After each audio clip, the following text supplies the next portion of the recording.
PSI Pre-Paper 2011 Science Question Explanation Question number 21. Prokaryotic cells are found in dash dash. The correct answer is Hydra. Amoeba. Amoeba कशामध्ये सापडतो? तर अमेबाचा kingdom येतो kingdom protista. अमेबाचा kingdom येतो kingdom protista. Bacteria सापडतो kingdom मोनेरामध्ये. त्यानंतर red cells आहेत, त्या red sale oxygen transfer करण्याचं काम करतात. तर करेक्ट आन्सर आहे आपले prokaryotic cells are found in hydra.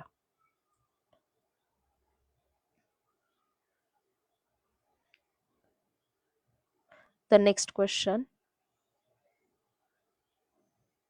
Alcoholism causes deficiency of dash dash. The correct answer आहे त्याचं niacin. Question number 3. Answer number 3. Alcoholism causes deficiency of niacin. तर option 1 thiamine. थायमिनला म्हटलं जातं विटॅमिन B1 आहे, त्याला म्हटलं जातं थायमिन. त्याचं दुसरं नाम आहे बेरीबेरी. त्याच्या डेफिशियन्सीमुळे डिसीज होतो बेरीबेरी. रेटिनॉल आहे, रेटिनॉलचं दुसरं नाम येतं व्हिटॅमिन ए. व्हिटॅमिन ए डेफिशियन्सीमुळे आपल्याला डिसीज होतो नाईट ब्लाइंडनेस. त्यानंतर नियासिन आहे, नियासिनला दुसरं नाव आहे विटॅमिन B3. विटॅमिन B3 त्याच्या डिफिशियन्सीमुळे होतं पॅलेग्रा डिसीज. त्यानंतर ॲस्कॉर्बिक ॲसिड, त्याचं दुसरं नाव येतं विटॅमिन सी, त्याच्यामुळे डिसीज होतो आपल्याला स्कर्वे डिसीज. तर करेक्ट आन्सर आहे आपलं नियासिन.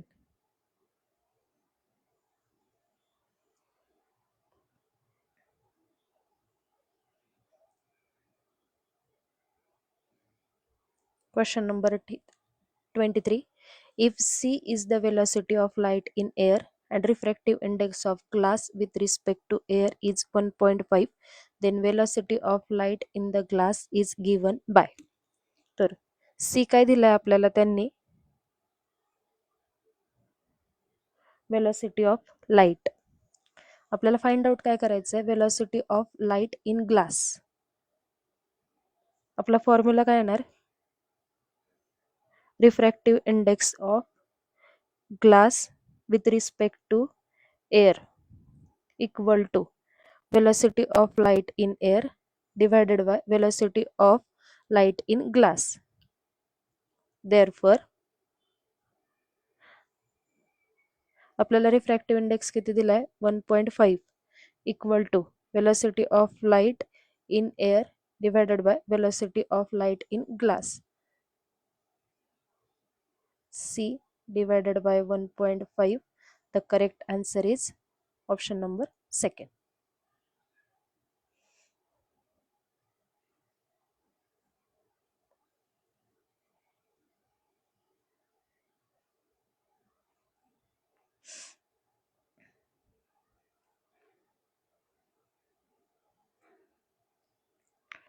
Question number 24.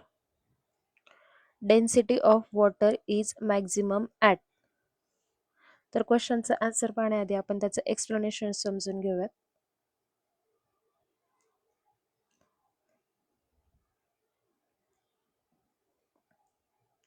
वॉटरची डेन्सिटी 3 स्टेजेसमध्ये आपण समजून घेऊयात.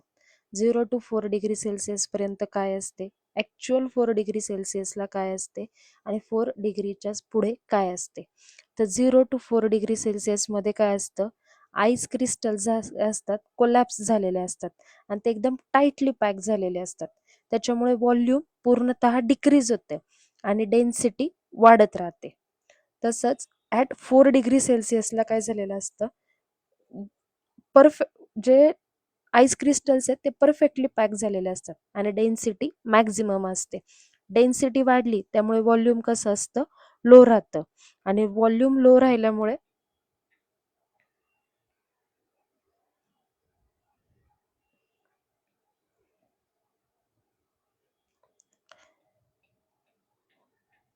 Zero to 4 degree Celsius what anomalous behaviour of water पाहूयात आपण 0 to 4 डिग्री सेल्सिअस आणि त्याच्या पुढे वॉटरच्या तिन्ही स्टेजचं बिहेवियर कसं असतं ते पाहूयात. 0 to 4 डिग्री सेल्सिअस दरम्यान काय होतं, आईस क्रिस्टल्स कोलॅप्स झालेले असतात, ते टाईटली पॅक होतात, त्यामुळे व्हॉल्यूम डिक्रीज होतं, डेन्सिटी वाढत राहते. ॲट 4 डिग्री सेल्सिअसला काय होतं, आईस क्रिस्टल्स परफेक्टली पॅक झालेले असतात, त्यामुळे डेन्सिटी मॅक्झिमम राहते आणि व्हॉल्यूम कमी होतं. आणि व्हॉल्यूम कमी झाल्यामुळे काय होतं, तर डेन्सिटी सगळ्यात जास्त राहते. आणि 4 डिग्री सेल्सिअस नंतर काय होतं, कायनेटिक एनर्जी वाढलेली असते, मॉलिक्युल्स असतात ते एकमेकांपासून दूर जातात, त्यामुळे व्हॉल्यूम वाढतं आणि डेन्सिटी ही डिक्रीज व्हायला लागते. अशा प्रकारे वॉटरच्या तीनही स्टेज समजून घेतल्यात आपण. 0 to 4 डिग्री सेल्सिअस पर्यंत काय असतं, एक्झॅक्टली 4 डिग्री सेल्सिअसला काय होतं आणि 4 डिग्री सेल्सिअसच्या नंतर काय असतं ते. त्यामुळे याचं करेक्ट आन्सर येतं, density of water is maximum at 4 degree Celsius.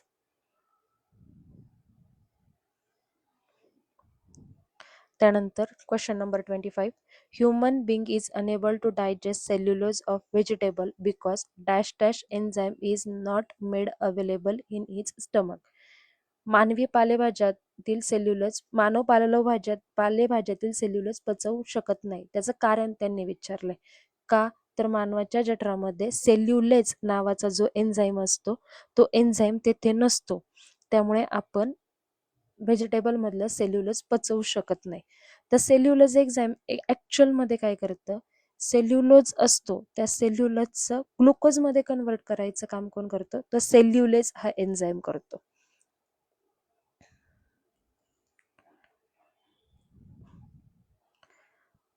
त्यानंतर question number 26, which of the following is not from the class टेरडोफायटा.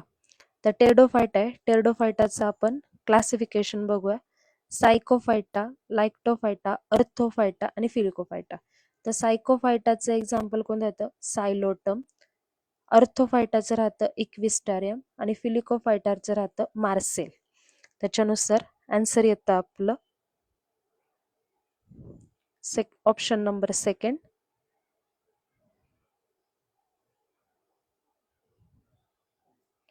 मस्काय.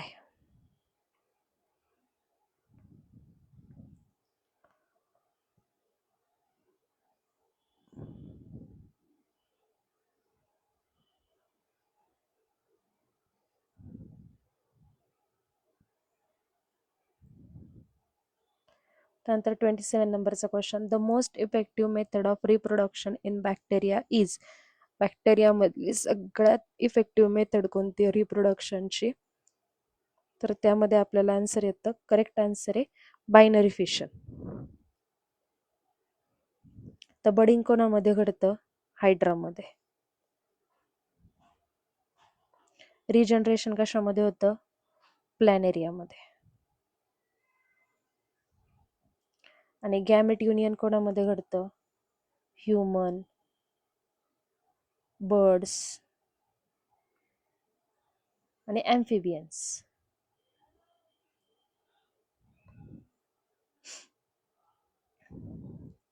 Question number 28, malaria is caused by dash dash. तर ह्याचं करेक्ट आन्सर येतं plasmodium. Malaria कशामुळे होतो, प्लाझ्मोडियममुळे.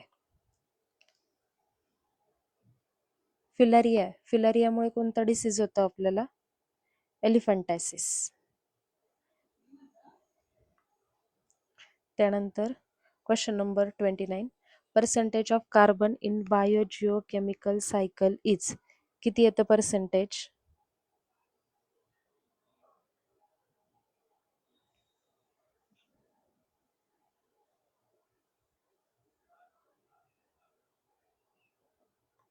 0.03%. त्यानंतर which eye effect arises due to the sight elongation of eyeball. तर याचं correct answer येतं myopia. कोणतं होतं डिसीज आपल्याला, मायोपिया. तर ह्याचं एक्सप्लेनेशन आपण पाहूयात.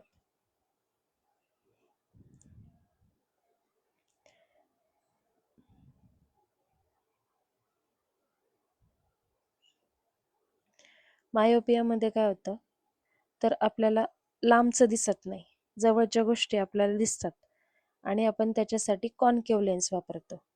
आणि हायपरमेट्रोपियामध्ये काय होतं की जवळचं आपल्याला दिसत नाही पण लांबचं आपल्याला दिसू शकतं, मग त्याच्यासाठी आपण कॉन्व्हेक्स लेन्स वापरतो.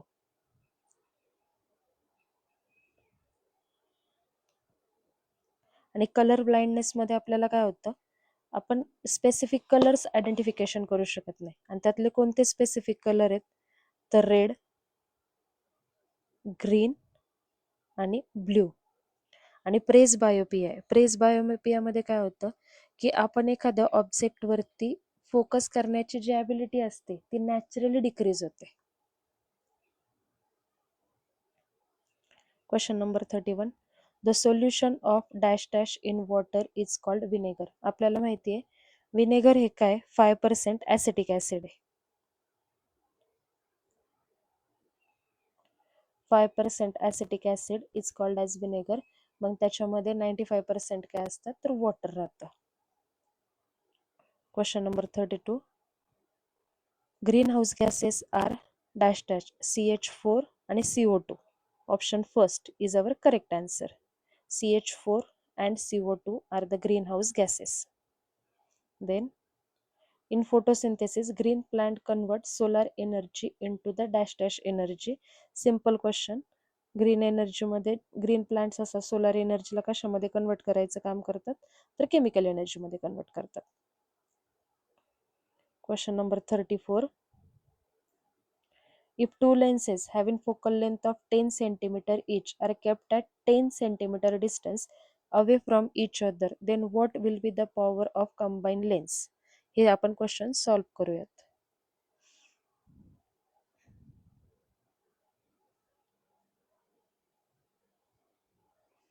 आपल्याला काय सांगितले त्यांनी,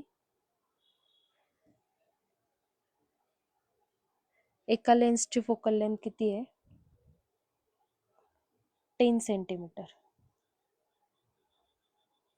10 सेंटीमीटर म्हणजे किती येईल, 0.1 मीटर. F2 पण कशी येणार, तशीच 0.1 मीटर. ओके. त्यानंतर डिस्टन्स किती सांगितलंय त्यांनी आपल्याला, 10 सेंटीमीटर, ते पण मीटरमध्ये आपल्याला 0.1 मीटर. त्यानुसार पॉवरचा फॉर्म्युला, ह्याची पॉवर किती येणार, 1/f 1/0.1 इक्वल टू 10 डायप्टर. तसेच ह्याची पण किती येणार, F2 ची 10 डायप्टर. आणि कंबाईन पॉवर करण्यासाठी आपल्याला फॉर्म्युला काय वापरतो, P1 plus P2 minus D in bracket P1 into P2. ह्याच्यामध्ये व्हॅल्यू टाकल्यानंतर आपल्याला आन्सर काय येतं, 10 डायप्टर हे आपलं आन्सर. अंडरस्टँड.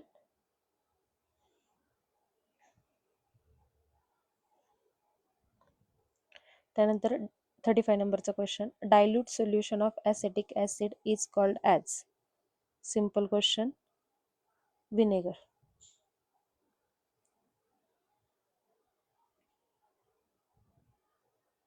$36 नंबरचा question, which of the following is the correct and balance equation. Option third, CaC3 HCl twice HCl CaCl2 plus H2O plus CO2. 37 नंबरचा question, how much energy can be obtained by converting 1 milligram mass into energy. आपल्याला मास किती दिलंय, 1 milligram. त्याचा आपल्याला किलोग्राममध्ये convert करावं लागणार. 1 into 10⁻⁻6. आईन्स्टाईनचं एनर्जीचं इक्वेशन काय, E इक्वल टू mc². एमची व्हॅल्यू 1 इंटू 10⁻⁻6. सी ची व्हॅल्यू आपल्याला गिवन असते 3 into 10⁻8 raise to 2. Equation solve केल्यानंतर 1 इंटू 10⁻⁻6 इंटू 3चा स्क्वेअर 9 इंटू 10⁻16. म्हणजे याचा आन्सर आपल्याला किती येतं 9 इंटू 10⁻16 जूल.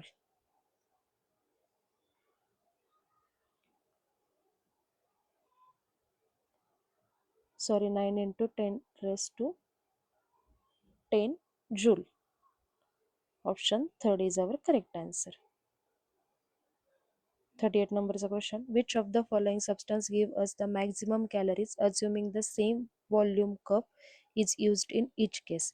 त्याचं करेक्ट आन्सर आपल्याला येईल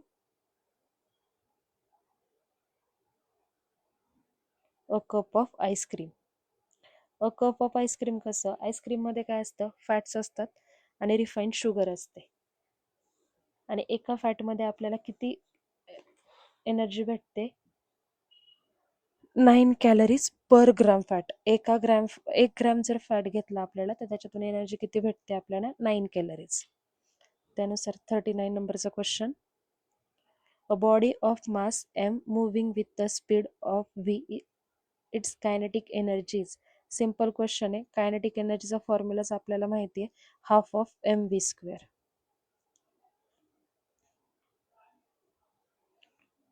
40 नंबरचा question. If 1 liter water is cooled from 4 degree Celsius to 3 degree Celsius, then मगाशीच या क्वेश्चनचा आपण डिटेलमध्ये अनालायसिस पाहिलं. त्यानुसार काय होणार आहे, वॉटर व्हॉल्यूम इन्क्रीज होणार आहे आणि त्याची डेन्सिटी आहे ती डिक्रीज होणार आहे. तर अशा प्रकारे सायन्सचे क्वेश्चन्स आपण पाहिले. त्यामध्ये जर आपण पाहिलं तर आपल्याला दिसतंय एकाच पेपरमध्ये तेच क्वेश्चन डबल रिपीट होतात. जसं आपण पाहिलं की 40 नंबरचा क्वेश्चन आहे तो वॉटरच्या डेन्सिटी रिलेटेडच आपल्याला विचारलेला आहे. आणि त्याचप्रमाणे जो तो आपला 24 नंबरचा क्वेश्चन आहे